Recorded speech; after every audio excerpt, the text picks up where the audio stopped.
Bonjour Éric Zemmour. Bonjour. Les professeurs, les personnels de l'éducation nationale se mobilisent aujourd'hui contre la gestion de la crise sanitaire par le gouvernement. Est-ce qu'ils vous trouveront à leur côté? Est-ce que vous considérez cette mobilisation légitime? Je considère cette mobilisation légitime.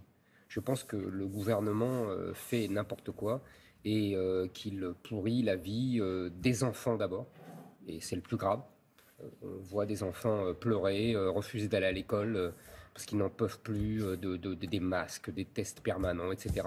Et puis, du coup, des professeurs qui ne peuvent plus travailler dans des conditions correctes.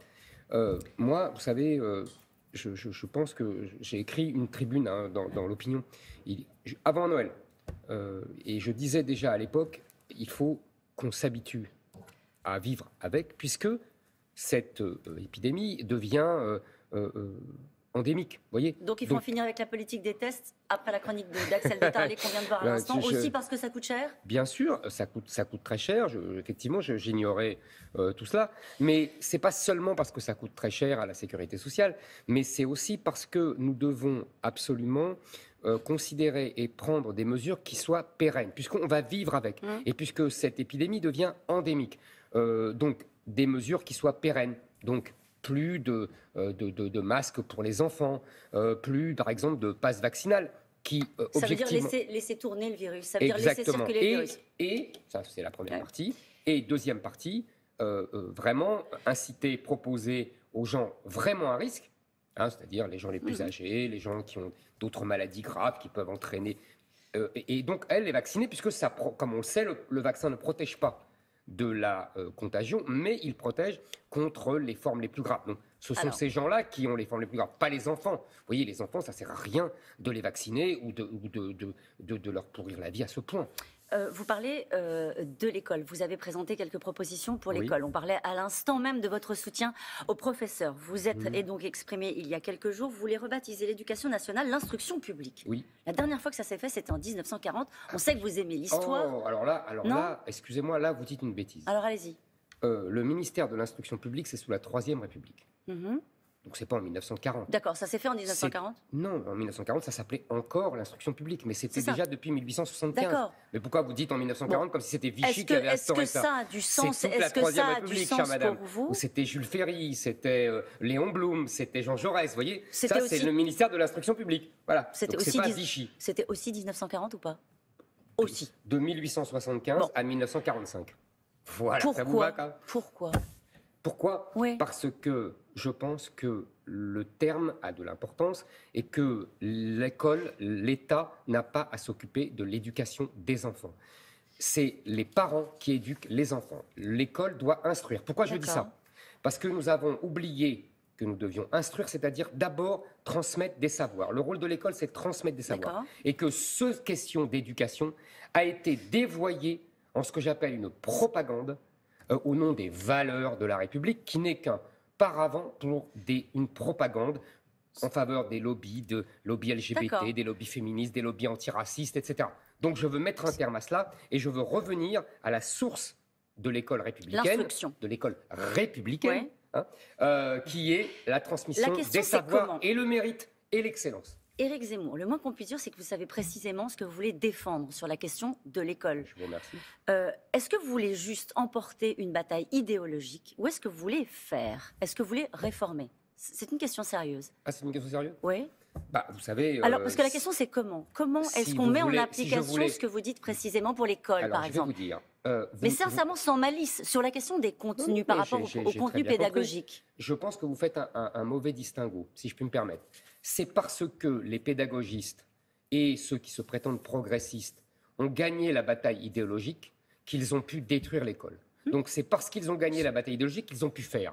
Donc je veux faire les deux. Donc comment vous faites? Eh ben, c'est très simple. Par exemple, sur les contenus pédagogiques. Sur les contenus pédagogiques, vous faut chasser voulez dire les programmes. L'islamo-gauchisme, l'idéologie LGBT, le pédagogisme. Alors, comment on fait? Très simple. D'abord, le plus simple. Je les interdis d'école. Madame Assa Traoré n'a rien à faire dans les écoles. Il y a pas SOS homophobie n'a rien à faire dans les écoles. Donc SOS racisme n'a rien à faire dans les écoles. Voilà. Mais sur ce qu'apprennent les professeurs aux enfants. Mais justement, ça c'est là. D'accord. C'est pas négligeable. Vous voyez, c'est peut-être un symbole, tout ce que vous voulez. Dit. Mais bon. Deuxièmement, sur ce qu'apprennent, il y a les programmes.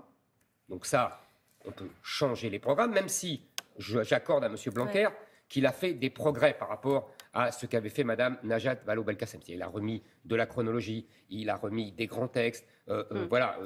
Bon, ça, j'accorde. Mais ce n'est pas suivi d'effet dans les livres scolaires. Il le reconnaît lui-même d'ailleurs. Et il dit, je ne peux rien faire sur les livres scolaires. Ah oui, c'est pas ça. C'est pas ça. Et là, je suis très sérieux. On oblige les éditeurs à suivre les programmes. Et si les éditeurs, au nom de leur liberté éditoriale, veulent quand même continuer dans leur idéologie, on n'achète plus leurs livres. Vous voulez le retour du latin et du grec? En 6e, oui. Est-ce que vous voulez aussi apprendre aux enfants Python, PHP, JavaScript?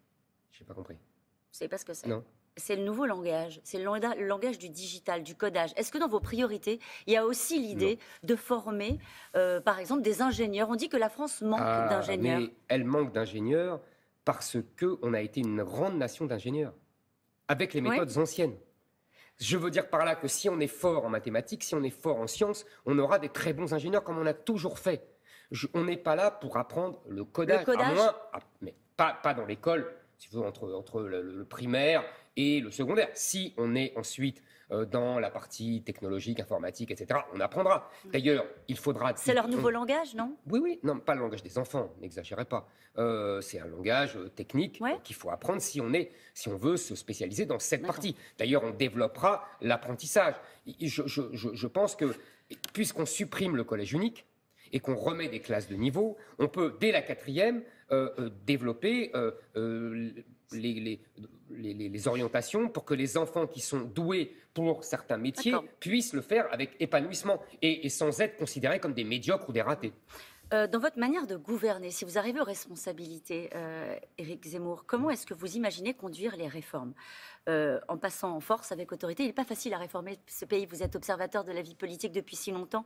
Passer en force avec autorité ou concerter, parfois même en allant jusqu'à édulcorer vos ambitions. Je vais vous dire, dans un pays qui est un peu éruptif, ça ne vous a pas échappé non plus. D'abord, je ne m'inscris pas dans la logique de la classe politique depuis 30 ans. Je ne souhaite pas réformer le pays. Je veux le sauver.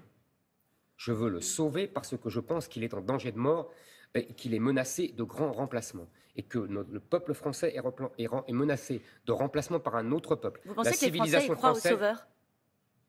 En tout cas, ils veulent être sauvés. Je vous assure que vous viendrez avec moi, si vous voulez, dans toutes les salles où je vais, et vous avez vu qu'il y a du monde, et vous verrez ce que les gens me disent. Sauvez-nous. Sauvez-moi. Sauvez-nous, pas sauvez-moi. Sauvez-nous. Sauvez-nous en tant que Français, en tant que peuple français. Ne nous laissez pas tomber. Ne nous abandonnez pas. Allez jusqu'au bout. Voilà, sauvez-nous. Aujourd'hui, le peuple français est menacé de grands remplacements et de morts. Et donc, je veux le sauver. Est-ce qu'il est menacé, ce peuple-là, est-ce qu'il est menacé de fractures? Quand vous voyez, par exemple, la montée ces derniers mois de violences, notamment contre les journalistes parfois, contre les élus, contre les députés, déjà, est-ce que vous condamnez fermement, sans ambiguïté, l'ensemble de ces violences? Et comment lutter contre ces fractures, contre ce côté éruptif de notre pays? Évidemment que je condamne toute violence, évidemment. Moi, vous savez, ma candidature n'a de sens que dans le but de ramener la paix, je dis bien la paix, et la tranquillité. Je veux que désormais, une jeune femme qui sort et qui se regarde devant la glace et qui s'habille devant la glace ne se dise pas « Ah, je ne peux pas mettre telle tenue parce que ça craint », comme ils disent, parce qu'ils vont être en danger. Je veux que la même jeune femme puisse prendre le métro et, voire ambition folle, le RER à 21h. Voilà. C'est ce que des Françaises ne peuvent plus faire. Elles le disent toutes. Elles le disent toutes quand même. Beaucoup. Je vous assure, beaucoup. Regardez toutes les études et regardez les témoignages des gens. Il y a une vraie insécurité au sens profond du terme. Parce que nous vivons dans un grand ensauvagement qui a été causé par l'immigration. Ça, c'est le constat. Non, par l'immigration. Oui, mais le constat amène les conséquences et les faits. Par l'immigration et par le laxisme de la justice. Donc nous devons jouer sur les deux membres le membre du constat. L'immigration, arrêter l'immigration. Et deux, la justice, réformer. Alors là, pour le coup, la justice, pour la faire plus dure, plus impérieuse et plus efficace. Un mot sur Marine Le Pen, Thomas Sauton parlait à l'instant. Elle fait une campagne très tranquille. Elle fait des selfies sur le terrain, elle parle du patrimoine, du tourisme. Vous l'avez aidée à se normaliser. Elle vous remercie. C'est un beau cadeau, non? Moi, vous savez, je suis généreux. Je fais tous les cadeaux qu'on veut. Moi, ce que je dis, c'est que Marine Le Pen ne peut pas gagner la présidentielle. Et parce que, tout simplement, les électeurs de LR ne veulent pas voter pour elle. Elle peut faire toute la campagne tranquille qu'elle veut. Les électeurs de LR ne votent pas pour elle. Et je dis que Valérie Pécresse, elle refuse les électeurs du RN. Je suis le seul à faire l'union des droites. J'ai une dernière question. Est-ce que vous êtes en contact avec Marion Maréchal Le Pen? Est-ce qu'elle pourrait vous rejoindre? Est-ce que vous y travaillez? Je suis en contact avec Marion Maréchal depuis des années. Est-ce qu'elle pourrait vous rejoindre? Nous verrons. C'est quoi ce petit sourire? Ça veut dire que vous y travaillez? Nous verrons. Marion Maréchal est une amie depuis de longues années. Nous verrons. Elle peut prouver son amitié. Absolument. C'est dit. Merci beaucoup d'avoir été notre invité ce matin.